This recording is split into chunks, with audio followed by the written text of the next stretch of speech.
A black man gets pulled over by two white cops for fitting the description. No crime.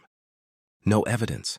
Just assumptions. He's handcuffed, humiliated, and dragged to court, where the judge instantly sides with the officers, until the man speaks 5 words that flip the entire courtroom on its head. What happens next? You won't believe it. It all started on an ordinary Tuesday morning. Marcus Brown, a well-dressed black man in his mid-30s, was driving through a quiet, suburban neighborhood. After spending the morning visiting his elderly mother, he had just helped her with groceries, shared a cup of coffee, and was heading home to prepare for a client meeting later that afternoon. His car? Spotless. His driving? Perfect.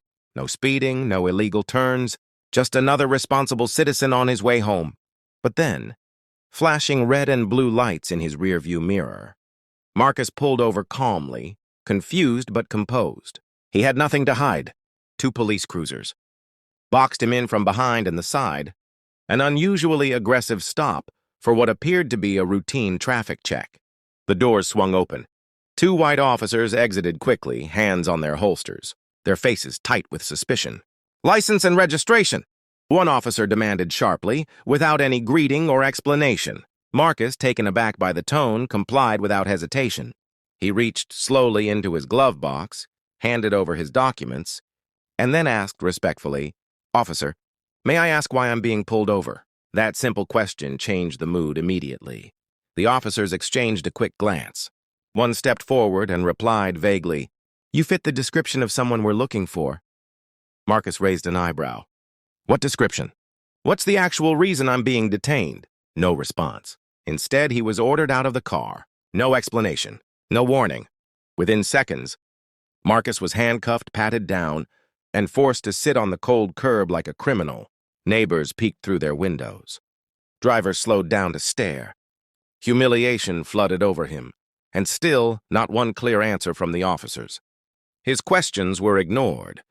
His calmness was dismissed. His dignity stripped away on the side of a road, based purely on assumption. He was taken to the station, fingerprinted, booked, and thrown into a holding cell. The charges? Resisting arrest and obstruction of justice, 2 of the most commonly used, yet vaguely defined, charges when no real crime has been committed. No evidence, no witness, no cause. Just the word of 2 white officers against a black man who had done nothing wrong. Marcus spent the night in jail staring at a concrete wall, wondering how quickly a peaceful morning could turn into a nightmare. But the real shock? That came the next morning, in court. The next morning, Marcus Brown stepped into the courtroom, wearing the same clothes he'd been arrested in. Wrinkled shirt, scuffed shoes, tired eyes. No chance to shave, no time to shower. Just a restless night in a cold holding cell and the weight of injustice on his shoulders. As he walked in, heads turned, not out of respect, but suspicion. Whispers echoed. A black man in custody clothes, facing 2 white officers in neatly pressed uniforms. The unspoken assumption was clear. He must have done something. Marcus stood quietly as the judge flipped through the case file with disinterest. Barely a glance at Marcus. No sign of empathy. The tone was set before a word was even spoken. "This seems straightforward," the judge muttered, reading from the officer's report. The officers reported non-compliance, raised voices, possible aggression. "That's serious." Marcus opened his mouth to respond. But before he could get a full sentence out, the judge cut him off. "You'll get your chance, sir. Let's hear from the prosecution first." The prosecutor stood up confidently.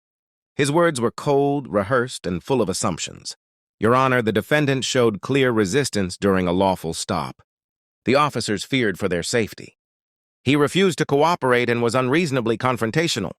Marcus couldn't believe what he was hearing. A complete rewrite of the truth. No video evidence. No witnesses. Just 2 officers' word against his.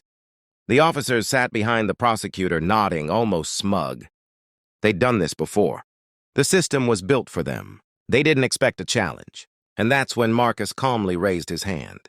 "Your Honor," he said clearly, "I'd like to represent myself in this matter." The courtroom fell silent. A few people chuckled quietly, thinking it was a desperate move. The judge raised an eyebrow. "Mr. Brown, are you sure you want to do that?" Marcus didn't flinch. Instead, he straightened his back, looked the judge directly in the eye, and said, "Yes, Your Honor. I am a licensed defense attorney with over 10 years of courtroom experience. I'm fully capable of representing myself." Boom!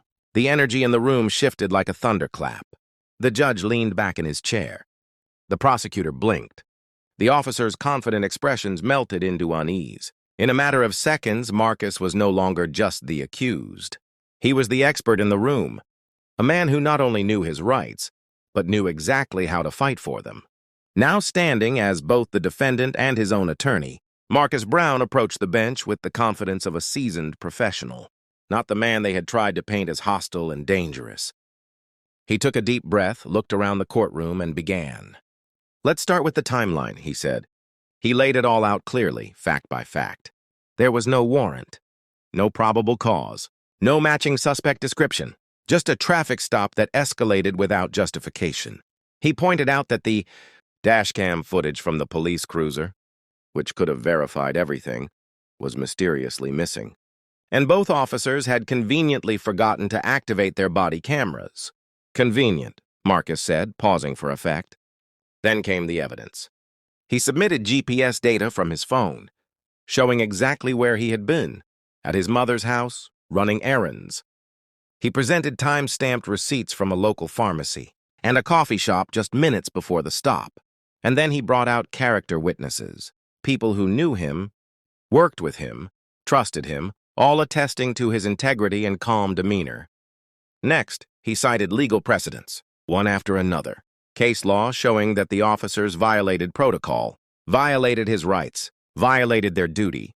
The judge, now visibly shifting in his seat, turned to the officers. "Care to explain this?"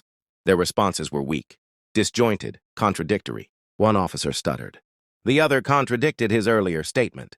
Under pressure, one even admitted Marcus never raised his voice and never resisted. And then Marcus delivered the final blow. "I wasn't arrested because of what I did," he said calmly. "I was arrested because of what I look like." The room fell completely silent. "It wasn't my behavior that got me here," he continued. "It was my skin color." Even the judge couldn't hide his discomfort. He cleared his throat. "Mr. Brown, I must apologize. This case should have never reached my courtroom. Case dismissed." But Marcus wasn't finished. He filed a formal complaint against both officers. Then he launched a civil rights lawsuit, not just for himself, but for every person who couldn't defend themselves like he could. Within weeks, the story hit local news. The officers were under internal investigation, and people across the city began talking about race, justice, and how easily the system can be abused. But Marcus didn't use the spotlight for revenge. He used it to educate, empower, and advocate for others. He turned a moment of injustice into a movement for change. If this story moved you, made you think, or opened your eyes, do me a favor. Hit that like button, share this video with someone who needs to hear it, and subscribe for more real, powerful stories that expose the truth and spark change. And don't forget to drop a comment below. I want to hear your thoughts. Until next time, stay aware, stay informed, and never stay silent.